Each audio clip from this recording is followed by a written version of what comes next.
ಇವತ್ತಿನ ವಿಡಿಯೋದಾಗ ಮಾದಲಿ ಮಾಡೋದು ಹೆಂಗೆ ಅಂತ ನೋಡ್ಕೊಂಬರೋಣ. ಇಲ್ಲಿ ಮಾದಲಿ ಮಾಡೋಕೆ 4 ಗ್ಲಾಸ್ ಅಷ್ಟು ನಾನು ಗೋಧಿ ಹಿಟ್ಟು ತೊಗೊಂಡಿನಿ. 4 ಗ್ಲಾಸ್ ಗೋಧಿ ಹಿಟ್ಟಿಗೆ ಅರ್ಧ ಗ್ಲಾಸ್ ಅಷ್ಟು ಅಕ್ಕಿ ಹಿಟ್ಟು, ಅರ್ಧ ಗ್ಲಾಸ್ ಅಷ್ಟು ಹಸೆ ಹಿಟ್ಟು ಹಾಕಿ ಉಪ್ಪು ಎಣ್ಣೆ ಹಾಕ್ಕೊಂಡು ಗಟ್ಟಿಗೆನ ಕಲಿಸ್ಕೋಬೇಕು.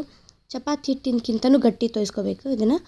ಇಲ್ಲಾಂದ್ರೆ ಮಾದಲಿ 1-2 ದಿನ ಇಟ್ಟರೂ ಕೆಡೋ ಚಾನ್ಸಸ್ ಇರುತ್ತೆ. ಹಾಗಾಗಿ ಎಷ್ಟು ಸಾಧ್ಯನೋ ಅಷ್ಟು ಗಟ್ಟಿಯಾಗಿ ತೋಯಿಸ್ಕೊಳ್ರಿ ನೀವು. ಆಮೇಲೆ ಸಣ್ಣ ಸಣ್ಣ ಉಳ್ಳೆಯಾಗಿ ಮಾಡಿಕೊಂಡು ಚಪಾತಿ ಹೆಂಗೆ ಒತ್ತುತ್ತೀವಲ್ಲ ನಾವು ಅದೇ ಥರ ಒತ್ಕೋಬೇಕು. ಸ್ವಲ್ಪ ದಪ್ಪನ ಒತ್ಕೊಳ್ರಿ. ಆಮೇಲೆ ಎಣ್ಣೆ ಏನು ಹಚ್ಚಲಾರ್ದೇ 2 ಸೈಡು ನೀಟಾಗಿ ಬೇಯಿಸ್ಕೊಂಡು ಎಲ್ಲ ಚಪಾತಿನೂ ಸಣ್ಣ ಸಣ್ಣಾಗಿ ಪೀಸ್ ಮಾಡ್ಕೋಬೇಕು. ಫಸ್ಟ್ ಎಲ್ಲ ಚಪಾತಿ ಬೇಯಿಸ್ಕೊಂಡಾದಮೇಲೆ ಪೀಸ್ ಕಟ್ ಮಾಡ್ಕೊಂಡಿರೋ ಚಪಾತಿನ ಮಿಕ್ಸಿ ಜಾರೊಳಗೆ ಹಾಕ್ಕೊಂಡು ಸಣ್ಣದಾಗಿ ಮಿಕ್ಸಿ ಮಾಡ್ಕೋಬೇಕು. ಇಲ್ಲಿ ಟೋಟಲ್ 5 ಗ್ಲಾಸ್ ಹಿಟ್ಟಾಗುತ್ತೆ. 4 ಗ್ಲಾಸ್ ಗೋಧಿ ಹಿಟ್ಟು, ಅರ್ಧ ಗ್ಲಾಸ್ ಅಕ್ಕಿ ಹಿಟ್ಟು, ಅರ್ಧ ಗ್ಲಾಸ್ ಹಸೆ ಹಿಟ್ಟು. ಹಾಗಾಗಿ 5 ಗ್ಲಾಸ್ ಹಿಟ್ಟಿಗೆ ನಾನಿಲ್ಲಿ 4 ಗ್ಲಾಸ್ ಅಷ್ಟು ಬೆಲ್ಲ ತೊಗೊಂಡಿನಿ. ಬೆಲ್ಲನೂ ಅಷ್ಟೇ 4 ಗ್ಲಾಸ್ ಅಳತೆ ಮಾಡಿಕೊಂಡು ಮಿಕ್ಸಿ ಜಾರಿಗೆ ಹಾಕ್ಕೊಂಡು ಮಿಕ್ಸಿ ಮಾಡ್ಕೊಂಡು ತಗೋಬೇಕು. ಮತ್ತು ಅದೇ ಜಾರಿಗೆನ ಶೇಂಗಾ, ಹುರ್ಕೊಂಡಿರೋ ಶೇಂಗಾ ಮತ್ತು ಪುಟಾಣಿ ಎರಡೂ ಮಿಕ್ಸಿ ಮಾಡ್ಕೋಬೇಕು.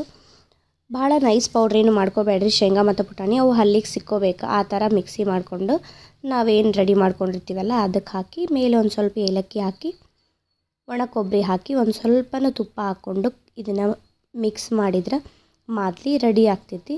ಇದನ್ನು ಹಾಲಿನ ಜೊತೆನೋ ತುಪ್ಪದ ಜೊತೆನೋ ತಿನ್ಬೋದು. ಹಂಗೆ ತಿನ್ನೋಕ್ಕೂ ಭಾಳನೂ ರುಚಿ ಇರುತ್ತೆ. ಒಂದು ಸತಿ ಈ ರೆಸಿಪಿನ ನಿಮ್ಮ ಮನೆ ಒಳಗೆ ಟ್ರೈ ಮಾಡಿರಿ. Thank you. Bye bye.